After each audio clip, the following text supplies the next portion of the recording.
Today we're doing a cook-off where we're celebrating the 250th anniversary of our country. I think it's a good time to kind of connect with everybody we are working with and see exactly what we have in the competition for today. So first we got some chicken dip and tortilla chips, patriotic pasta salad, Hawaiian roll sliders, crab ragoons, turkey pizza rolls, Italian pasta and potato salad, some jalapeno peppers, cheesecake bites, firecracker cake, fruit tarts, I guess. Perfect. Now with the grill team behind the hot dogs and the burgers that you saw a little bit before.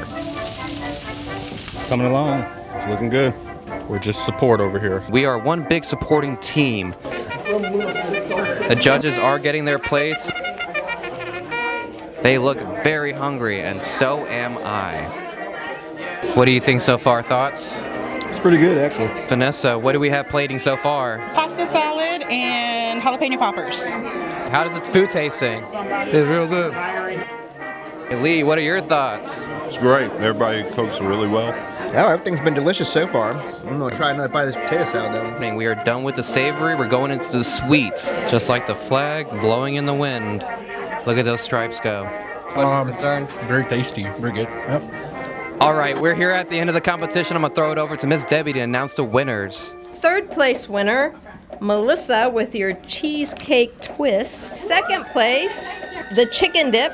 Congratulations, Charles. And then our first place winner, Weston with the fruit tarts. I hope everyone enjoyed it. I'm glad everyone's here, to enjoy this day. So thank you.